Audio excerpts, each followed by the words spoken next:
Jason, you can start recording. Cool.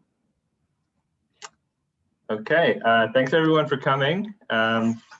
Today for the Data-Driven Methods in Science and Engineering seminar, we're pleased to have Anima Anandkumar. Professor Anandkumar holds dual positions in academia and industry. She's a Bren Professor at Caltech CMS Department and a Director of Machine Learning Research at NVIDIA. At NVIDIA, she is leading the research group that develops next generation AI algorithms. And at Caltech, she is the co-director of Dulcet and co-leads the AI for Science initiative, along with Yisong Yu. AI for Science has an ambitious mission to enable AI to help make fundamental science discoveries. She's recipient of several awards, such as the Alfred P. Sloan Fellowship, the NSF Career Award, faculty fellowships from Microsoft, Google, and Adobe, and Young Investigator Awards from the Army Research Office and the Air Force Office of Sponsored Research, and by Women in AI by VentureBeat. She has been featured in documentaries and articles by PBS, Wired Magazine, MIT Technology Review, Your Story, and Forbes. And she is our speaker today, and we're so excited to have you. So Professor Anandkumar, I'll hand it over to you. Thanks a lot, Jordan, and great to see you everyone virtually. I think the last time I was there was, what, 2018? Time flies, so I hope everybody is doing well and staying safe. We are, now in the vaccine phase, so hopefully we'll all be meeting in person soon. But great to be here virtually. And today I want to talk about a series of work we've been pursuing at Caltech that I'm very excited about on how to frame new paradigms for learning PDEs. And this is an interdisciplinary effort involving my research group, but also Andrew Stewart and Kaushik Bhattacharya. So Andrew Stewart is a professor in ACM, which is the applied math side of the CMS department at Caltech. Caltech has an interesting mix of both applied math and computer science together, which makes all these collaborations also much more seamless. And Kaushik Bhattacharya has been leading research in the material sciences and the use of PDEs for that. So again, very valuable perspective on what makes the methods practical and usable in many of these scenarios.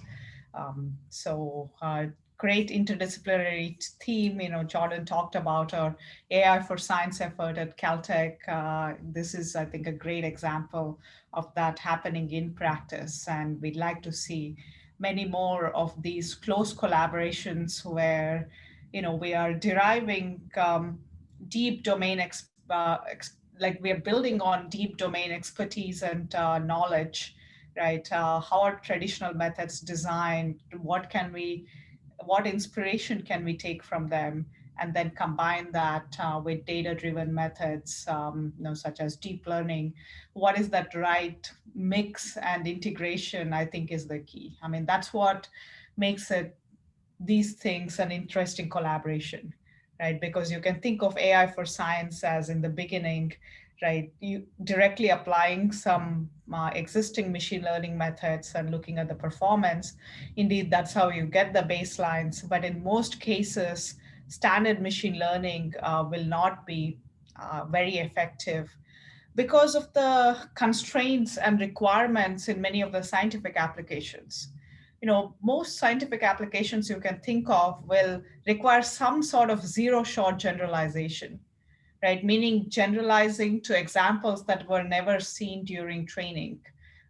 For instance, in the case of PDEs, you may have a certain amount of data in some settings of parameters, but then you want to evaluate it under different initial conditions or boundary conditions or different parameters of the PDE, right? So it won't be just in the domain of the data seen.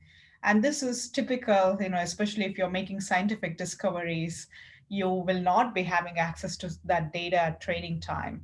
And that's where we need to capture some of the underlying physics or invariants to get to the answer, right? So if you do a standard machine learning approach where the training and test data is assumed to be the same distribution, you won't be getting far with it.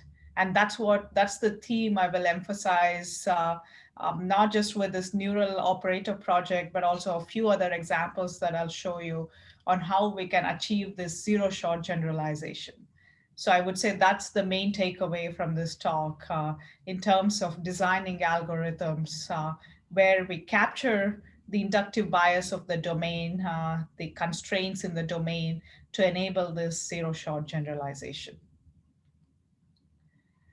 So indeed, partial differential equations are at the core foundation of science and engineering. I don't need to motivate that to this audience, right? There is lots of applications from climate modeling to modeling turbulence in fluids, modeling aircrafts, cars, and other aerodynamics in all these settings, designing new materials.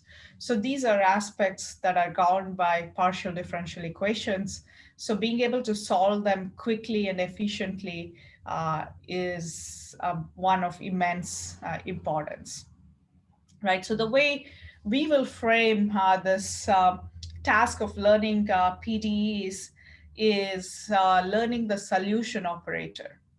So this is already where we differ from most of the other works that only learn the solution for an instance of a PDE, right? So you're given one instance of, say, an initial and boundary condition on a certain grid, and you want to map that to the solution, that's an instance, right? Whereas on the other hand, we are saying what you really want to capture for a general purpose solver is the solution operator itself that maps any arbitrary input coefficients, that is, the initial and boundary conditions and other parameters of the PDE family to the output, right, which is the solution. So you should be able to learn this mapping, and that's an operator.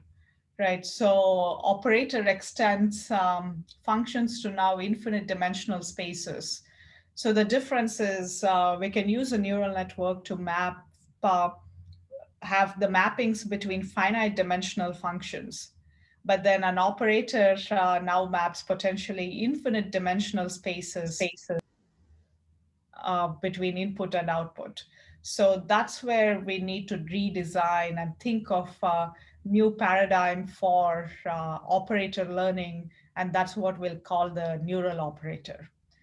So a lot of that inspiration comes from how we frame solutions for solution operators of PDEs as integral operators.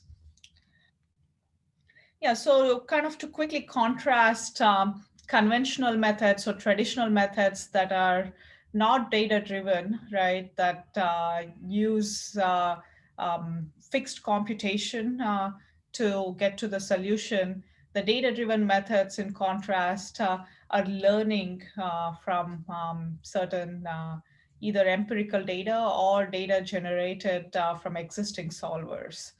And the idea is, there's pros and cons to both this, right? So with the conventional methods, you can arbitrarily change any condition, right, and get the answer.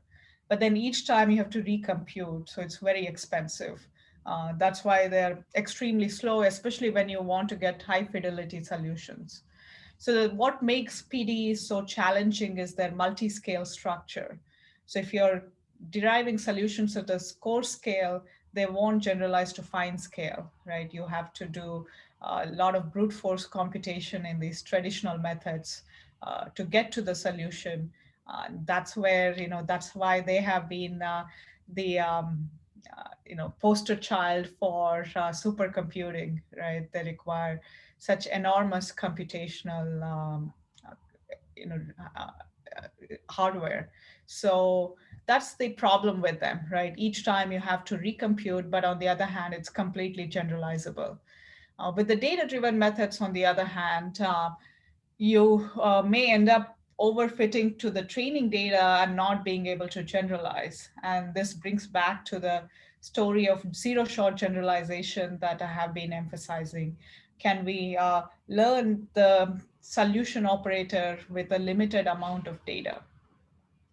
And the benefit of data-driven methods is once it is trained, it can be very fast, right? Because neural networks can be compact and small. And also we have efficient hardware like GPUs to train them and do inference on. So that's what makes it very promising and attractive. But the challenge is we have to first get the data, right? So, and it can also be a boon in cases where you only have the data, you don't have equations, we can apply these data-driven methods we are designing, right? So you don't have an equation at all, you only have data, we can use our operator learning method. Whereas with conventional methods, you have to then figure out what are the parameters of the PDE to fit to the data, and even then it may not be a very good fit, right? So you have to go back and forth. Whereas the benefit with data-driven methods is that you can directly look at directly learning on the data without the need for equations. So those are some pros and cons, but it's very clear that the future is data-driven methods, right? Because of the speed, because of the model-free nature of that, because of the ability to incorporate all kinds of other constraints and information into that. So that's where we are headed now. So let's think about how to go about designing this neural operator. And the main idea, as I said, is to frame this as learning the mapping between input coefficients to output solutions. And these input coefficients can be these initial conditions, boundary conditions, any other parameters settings for the family of PDE, right? So we will now design a solver for an entire family of PDEs as opposed to just one instance. And that's what differentiates us from all the other machine learning methods for PDEs. They tend to, most of them at least, will look at only one instance of the PDE or learn a new network for each instance of the PDE. On the other hand, we'll have one fixed neural network for the entire family of PDEs and learn the solution operator for that. That's what makes it then amenable to extremely fast evaluation because you train it only once and you can use it as many times as you want on all these different inputs. So that's the benefit of this. And as I mentioned, the main advance is how to generalize the notion of mapping between finite dimensional functions. Typically, you have neural network mapping a vector to another vector, right? Or a matrix or a tensor to another vector, as we see in image classification, but finite dimensional. The difference is we want to learn the operator, which is mapping infinite dimensional functions to infinite dimensional function spaces. And that's the difference, right? So we don't want our neural network training to depend on any particular grid or resolution. It should be able to learn the solution operator between infinite dimensional spaces. And that's the aspect, right? So the data-driven methods we are designing, we wish that to be resolution invariant and mesh invariant. So that's the other big difference from other machine learning based methods for PDEs, which are tied to a particular grid or resolution on which the training data is given. But what we argue is then that is overfitting to the training data. What we want to capture is the underlying solution operator, right, for that family. And that should not depend on any particular grid or resolution. So that's the overview of what we set out to do. Any questions? Again, feel free to either interrupt me or even start posting it in the chat, right? And maybe Jordan or somebody could also moderate, and feel free to interrupt me. I'd like this to be interactive. It's always easier in person, but yeah, if you have questions, comments, thoughts, I'd love to know.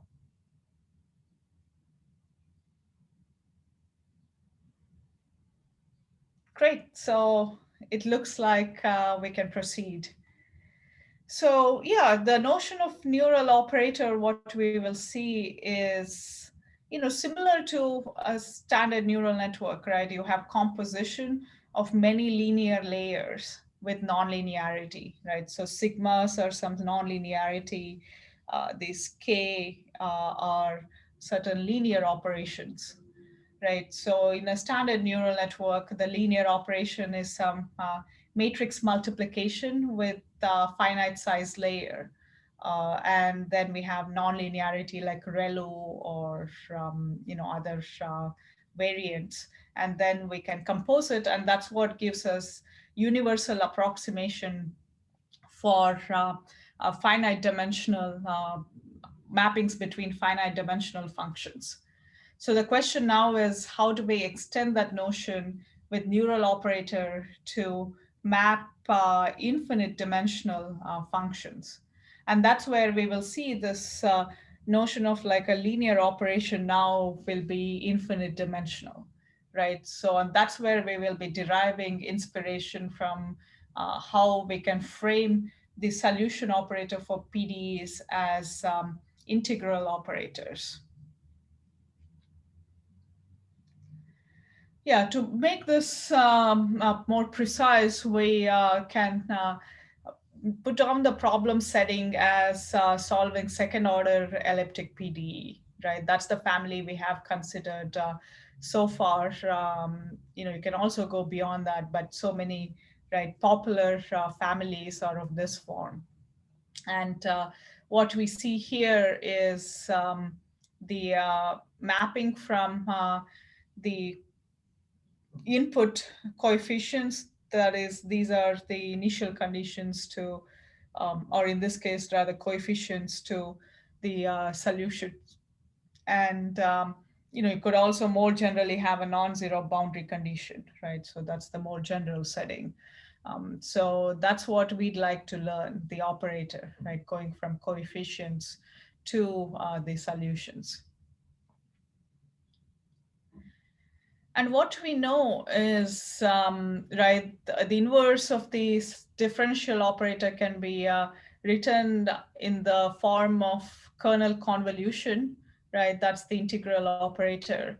And, for linear PDEs, we are aware that the solution you can write down is in terms of Green's function, right? So if you now convolve the Green's function with this function f here, then you get the solution, right? So that's the way to get the solution for a linear PDE.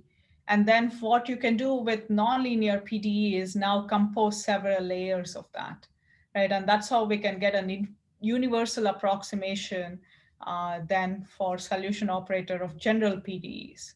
So that's the notion we will use. We'll derive now inspiration from this kernel convolution as the solution operator for linear PDEs.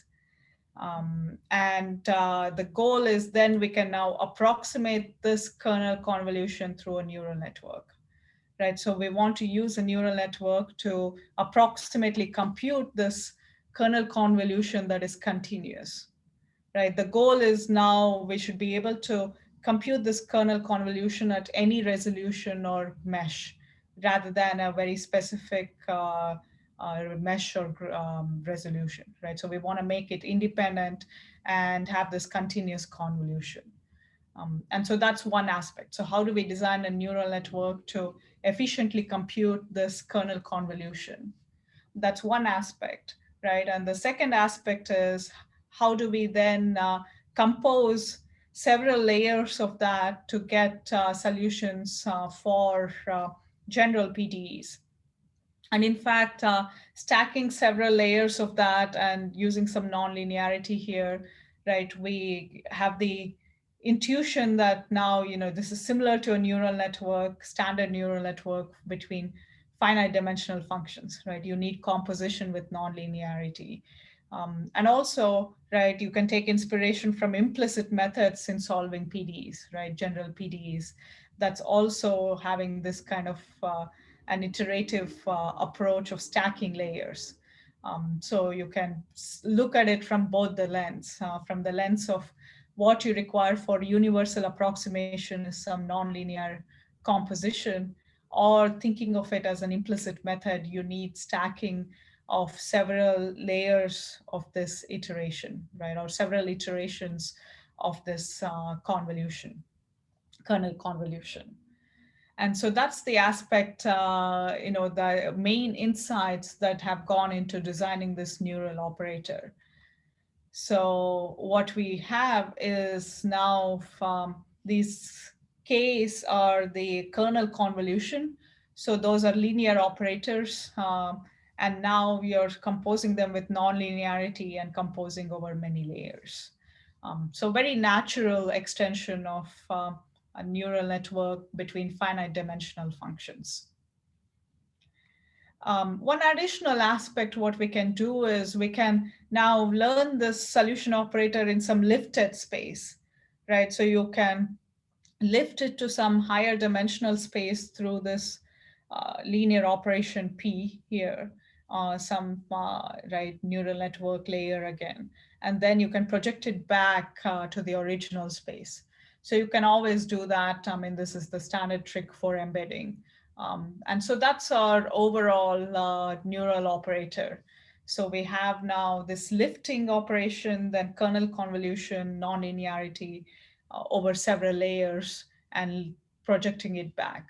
And in fact, what we found in our experiments is as little as 4 or 5 layers suffices even for challenging problems like Navier-Stokes, which makes it interesting that they don't have to be very big networks to get even zero-shot generalization to other resolutions, including super resolution. So that's the overall approach. There's indeed now details of how to approximate kernel convolution with neural networks and how to design the right inductive bias that works for these popular families of PDEs. But I want to pause here and take questions because I hope this is the main insight I want to convey, and I hope that has come across. Yeah, I think there are a couple of questions in the chat. Are you able to see that? Let me go to that. Let me read it. Okay. Go ahead. Yeah, so first question, if the data-driven method being proposed is resolution invariant, does it mean that the operator is captured exactly? I mean, there's always going to be approximation errors, right? As in any standard neural network, right? So, I mean, if you are, looking at, methods that are only working at a certain resolution, for sure that doesn't extend, right? But what we've said is this framework right now is flexible, right? Because if you can now compute kernel convolution at any resolution, then you're able to evaluate at any resolution. But of course, the performance depends on the setting, right? So yes, if you have a resolution invariant method that works perfectly at all resolutions, then by definition, that has captured the solution operator. But the main thing is the philosophy, right? To begin with, you have to design something resolution invariant if we have any hope of capturing the solution operator. Yeah, I see.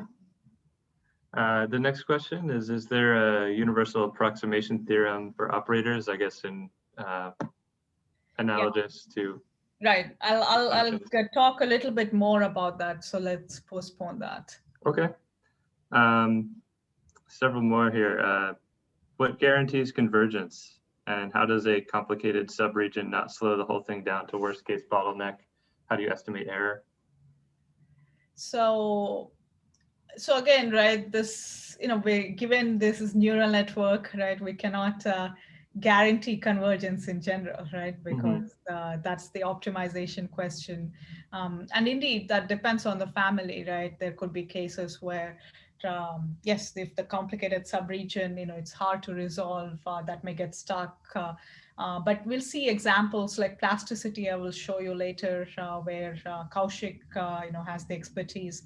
That's where we end up doing multi-scale methods, right? And we'll use the neural operator only at the fine scale and let the standard coarse scale solver use that to resolve. So this need not be right in isolation. You can combine it with existing methods. Yeah, that's very cool.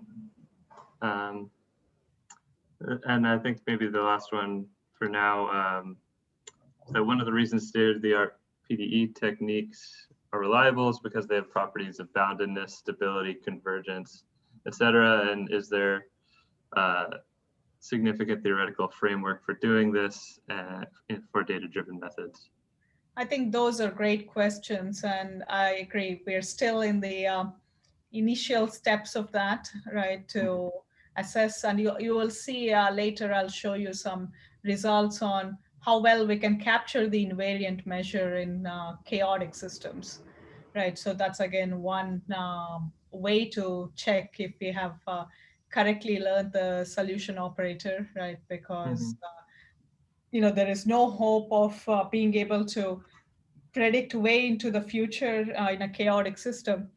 But if we have captured the right invariant measure, right, then we've learned the solution there, solution operator.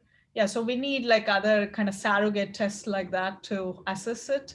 But I don't think we can ever come up with theoretical proofs, right, when neural networks are involved, unless you make some other assumptions. You assume the optimization succeeds or something like that. You'd have to make assumptions, and then you could give more insights into.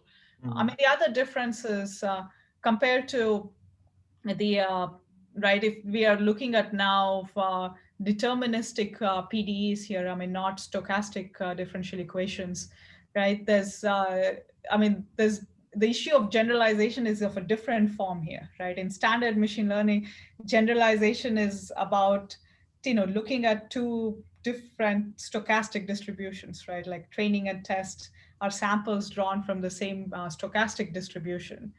Whereas here, that's not the notion, right? So there is that difference as well. Yeah, so I would say that in terms of the theory, you will see we have the universal approximation result, but everything beyond is still open. So I think there's lots of room to innovate and think here. Yeah, very interesting. And there are just a couple more questions, just generally asking about, I think, super resolution, whether you can use this method to obtain higher resolution solutions. Yes, and that's what I'll show you the experimental results. That's the punchline, right? Okay, you're able to do this well. So I gave away the punchline, but that's okay. We'll yeah. So awesome. Great. Okay. Great. So yeah, so I hope everyone got this high level now intuition that the way we are framing the neural operator is to lift the input to certain high dimensional space and then do kernel convolution there with nonlinearity over several layers and project it back. And so now the main detail is how to do this kernel convolution efficiently using neural networks, right? What is the way to approximate? And just before that, right, so this is the formal result of being able to extend the universal approximation result now to operators. What we can show is for any continuous operator on a compact domain, uh, this framework of neural operator can approximate it. I would say that derivation itself, we borrow heavily from previous works. So given that, it's somewhat straightforward to come up with this result. And you can see that intuitively too, right? Because you're now doing this kernel convolution at each layer and composing it with nonlinearity. So that should be able to capture any general operator. So, but I will not give the derivation here. So yeah, so the main aspect now I want to spend time is how to now design a neural network to approximate this kernel convolution. So each layer in this neural network. So we tried 4 variants. In fact, the 3 of them we tried before the one that really worked, the Fourier one, right? They worked reasonably well. So it's not like we arrived at Fourier neural operator right at the scratch, right? We did go through different variations, but the one that has been working wonderfully and has been very exciting is the Fourier neural operator. See, the others intuitively you can, I won't get into the details of the others, but you can intuitively see that, with graphs, you can define neighborhoods and approximate the kernel convolution. You can also do a low rank approximation, right, like PCA. But the Fourier neural operator is the right inductive bias for many popular families of PDEs. And so that's what I will dive deeper into. And later on, I can briefly comment why the other methods don't work as well as the Fourier setting. I mean, the main insight is, the Fourier transform is very well suited for capturing the global convolution. Right. So if you're looking at natural images, these small filters are great because you're only capturing local features, edges, right? Like locally you're capturing them, and that's good. But on the other hand, if you're thinking of like equations like Navier-Stokes, right? There's like global correlation here, like what happens in this region affects region even further away. So that's why the convolutional neural networks with learned filters is not great for the PDE setting. And it's also highly resolution dependent because you're learning filters at a specific resolution, so they won't generalize to other resolutions. On the other hand, with Fourier transform, you can evaluate it at any resolution, you can evaluate it on any grid, and it's also fast, which is another added benefit. So that's what makes this very attractive for neural operators. And also we see that with pseudospectral methods, right? Traditional methods also use Fourier basis. So this is a natural general purpose now for transform for solving many PDE families. So that was the main insight. Now we can compute, or rather approximate this kernel convolution by framing it as Fourier transform. And if you recall, convolution in the Fourier domain becomes multiplication, right? So now you're learning a matrix R to multiply and then do the inverse Fourier transform. So that's now one layer of the, one kind of kernel convolution in our neural operator. So very standard here.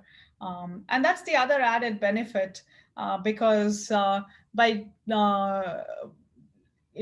coming up with this matrix R in the Fourier space, what we can think of this as filtering in the Fourier domain, right? So you are filtering modes, and although we do not explicitly impose any regularization on R, we see in practice it ends up capturing low frequency modes.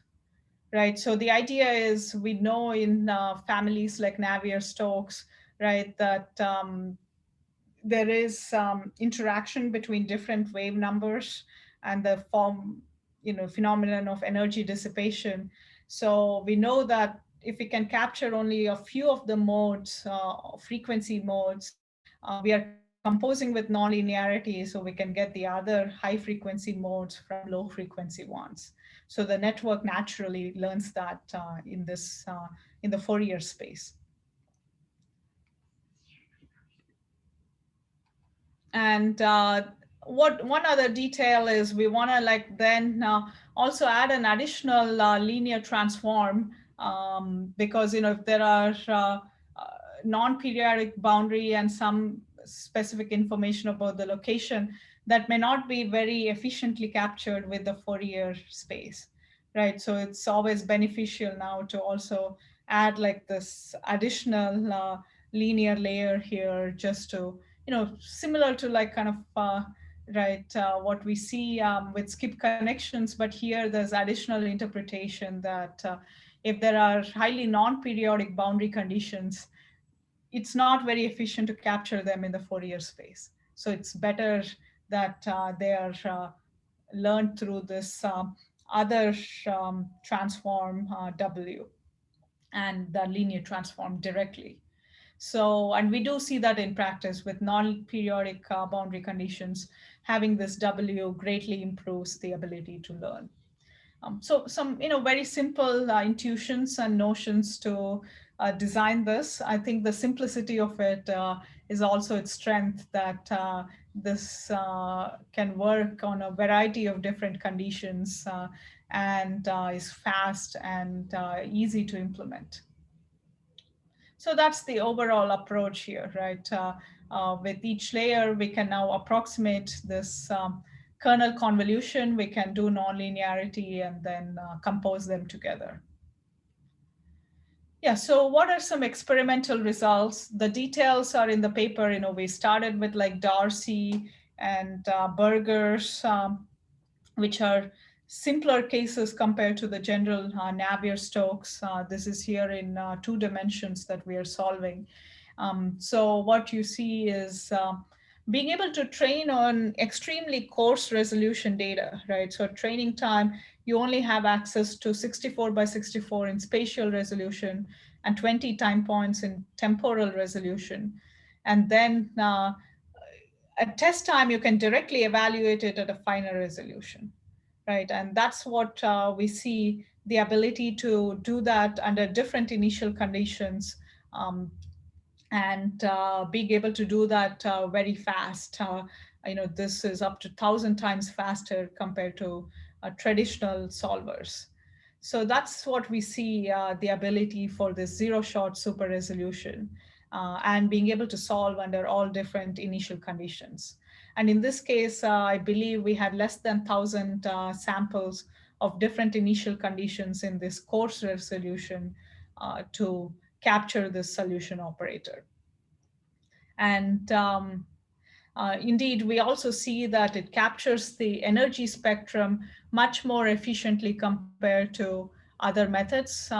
We know this, right, about the solution operator of Navier-Stokes. It has this fractional dimension when it comes to the dependence on wave numbers. And what we see is the FNO is our approach, right? You can see that overall it can capture this ground truth pretty well, and also be able to do that right. So I think the first one is 1 instance, the other is average. Sorry, that I guess the text in display here. And what we see is the ability to also compete very well with other machine learning methods. By the way, all the other machine learning methods here are not capable of zero-shot super resolution. So the training and testing data in this experiment is the same, unlike the one I showed where we evaluated higher resolution, right? So in that sense, there's not even a competition because the other methods cannot do zero-shot super resolution. But even fixing the resolution, we do see that our method has the lowest relative error on all these variety of settings. And that's where you see that our graph neural network and this multipole graph neural network method and the low rank neural operator, sorry, that's what I meant here. Those variants for kernel convolution don't do as well as the Fourier. So that shows the inductive bias of using the Fourier transform is really powerful for getting good solutions. So that's the thing, right? We are able to compete very well with existing machine learning methods, even on a fixed resolution. And as the added bonus, we can do the super resolution very well in a zero-shot way, which makes this very powerful. And indeed, once we have such a speed up, we can do all sorts of problems which require repeated evaluation of this forward solution, right? And the one such aspect is the Bayesian inverse problem. Here you need to sample for many initial conditions, right? So you need to compute this solution many, many times. And here you see big speed up compared to traditional methods. So we can also now ask, as I mentioned earlier, the ability to capture the invariant measure. And for that case, we started with this simple one-dimensional, I mean, not so simple, right? It's still a chaotic system, but rather simpler one-dimensional KS equation before scaling it up to other more complex PDEs. And the main insight here is, if we can learn the transition, right, kernel here. So, with a small discretization in time, if you can predict what happens in the next time step, and then in order to, right, roll out into the future, you're just composing it many times, right? So meaning you're only training for one-step solution.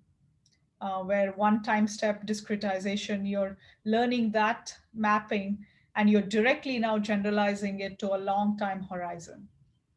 So we don't expect this to perfectly capture the a specific time trajectory, because anyway, this is a chaotic system, right? It's impossible to predict what's going to happen far into the future given the current time step. But what we hope this will capture is the invariant measure. So if this kind of composition captures the invariant measure, then we've captured the underlying structure of the problem very well. And that's what we see here compared to, you can do standard approaches, right? You can do all kinds of variants of recurrent neural network, which also learns, right, to map temporally. And what we see is the Fourier neural operator for one-step solution. So learning this Fourier neural operator to learn this one-step transition where our training loss is only based on one time step is already very good in capturing the KS equation compared to other models. And we also have, this is ongoing work. We also have results that I'm not displaying here, showing how you can also capture the invariant measure. You can have like Wasserstein distance and other kinds of distance measures, autocorrelation functions, all this to evaluate how well we can capture this. And so I think this is very exciting because chaotic systems are inherently not predictable. Right, and now what we have is a framework to capture the invariant measure, which is the actual aspect you want to capture, because that's the only thing you can hope to capture in a chaotic system and not the actual trajectories. So the plasticity problem, I think I mentioned earlier, this requires multi-scale modeling. I won't get into the details here, right? This can be extremely complex interactions at different scales. So what we'll do is drop in Fourier neural operator to learn the solution operator at the finer scale and have the standard approach for the coarser scale. right? I mean, ultimately, I believe we can learn end-to-end, like now neural operators at different scales. But to begin with, I think it is always a good approach to ask, can I replace parts of the pipeline with machine learning, and how well does it do? And what we see is, right, a visualization of the solution here. And in this case, the neural operator, we even did a simpler, just the low rank neural operator that is for the kernel layer, and composed it with nonlinearity. And this is extremely fast compared to the traditional methods. So that's the benefit we see with speed ups, because the fine scale computation has to be computed lots of times when you're doing this multi-scale approach. Yeah, so the main takeaway here is we proposed this data-driven approach to learn solution operator for families of PDEs. And the main notion is, if we are learning the operator, it should be mesh invariant and resolution invariant, right? So what is the approach to now learn operators between infinite dimensional spaces? And that's the approach of using this continuous kernel convolution composed with nonlinearities. And we see that the Fourier transform gives a great inductive bias to approximate the kernel convolution. And the main aspect is it can produce really promising results on being able to solve complex equations like the Navier-Stokes, and do that with zero-shot super resolution. And so there's lots of future work here to extend this to different families of PDEs, either combine with other solvers, add other kinds of PDE constraints, scale them up. I think this is just the beginning of what we can do here. Yeah, I'm happy to take a few more questions. I had a few other slides of other examples of where we can use the domain constraints, but I'd rather focus on the questions first. And if I have time, I can give a few other examples of projects that also use right, a combination of domain knowledge with machine learning methods. Great. Thank you very much. This is a great talk. So we do have several questions in the chat. So I'll just sort of go through them. First was, can you give any insight on why the Fourier neural operator outperforms the other sorts, like the graph operator? Yeah, so, indeed, right? I mean, why didn't we come up with that first? So we started with graph neural network because we felt that that's a natural method to kind of approximate the continuous convolution, right? Because if you now define a local neighborhood and you compute that locally based on the edges of the graph, then that should be, in theory, able to capture the continuous convolution. So the main challenge there is the sparsity of the graph, right? So for challenging domains like this Navier-Stokes, which is very global convolution, rather global correlations, you need a very dense graph to do that, and that's inefficient. So instead, we propose this deriving inspiration from multipole methods, a multi-level graph neural network, which was certainly better than a flat graph. But still there, for computational efficiency, we had to subsample, right? We had to do Nystrom sampling, and that really killed performance. I think we did some small scale experiments where we did the brute force full graph operation, right, on all the nodes. And that was good, but then that's not very scalable. So ultimately, I would say it's the computational efficiency of Fourier transform to capture these global correlations very well. Interesting, thanks. So next is sort of related to this about how does the grid affect the Fourier transform? So is the Fourier operator limited to specific grid types? And don't you have a resolution limit as well, if given a certain coarse grid, how many Fourier modes you can recover? Right. I mean, there's definitely a threshold, right, in terms of you need at least some minimum resolution for to capture the right, the solution operator. If the resolution is way too coarse, you cannot expect. So, and that depends on the setting, right? And we see this with Navier-Stokes. It's like for that 2D setting, it was 64 by 64. For 3D, it could be something else. We are now experimenting that. So certainly there is a threshold, right? And in terms of like the grid itself, I mean, we've so far done regular grids, but you can define Fourier transform on irregular grids, right? It just Right. kind of the standard FFT implementation won't do. You have to do something more there. So yeah, in principle you can do that, but yeah, that is a bit more complicated. Yeah, I see. Next question is that can the Navier-Stokes solver be applied to different Reynolds number than the training? Yeah, at the moment we have done it separately for different Reynolds numbers, like a different neural network for different Reynolds numbers. But in principle, we can also give that as one of the inputs. Right? That would require like a bigger neural network because you're also having to generalize across Reynolds numbers. So in principle, this should be fine, but we felt for now that was not the most important thing to generalize across. See, cool. Okay, so in the relative error plots, the operator-based methods seem to perform better than the neural net-based methods. Any intuition for this? Yeah, I mean, the main one is, I think, because it's learning the solution operator, right? Like if it can resolve it at different resolution, it should also do well at that same resolution, right? They're both related. So I think that's the reason.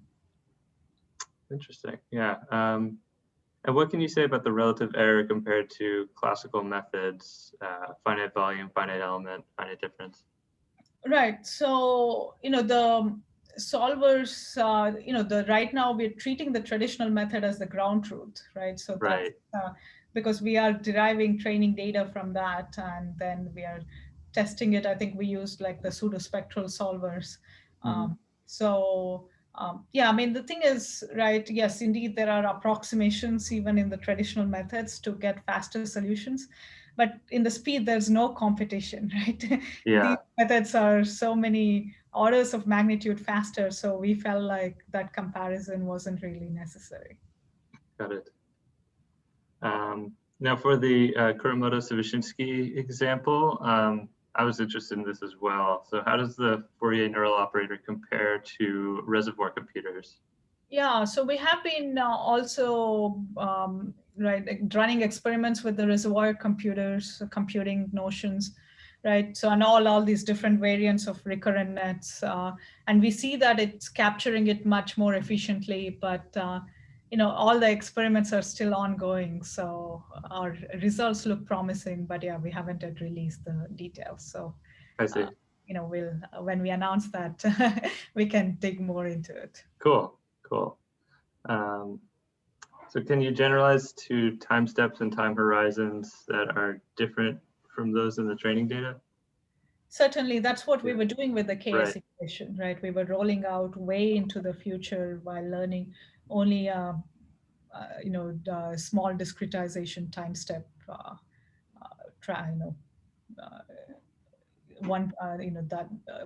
Learning to predict only on that and then composing that. Right. Yeah. Okay. There's several here. Let me. Oh yeah. Can you find solutions of non-integrable PDEs? This method? So I'm not sure what that means, right? Because you can the inverse of the differential operator is an integral operator. So I'm not sure what that means. Okay. Yeah, maybe the person who asked can clarify later.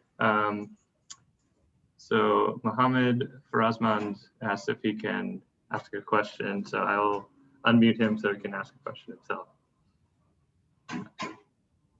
Oh, thank you very much. Very interesting talk. And sorry, my question is not optimal for the written form.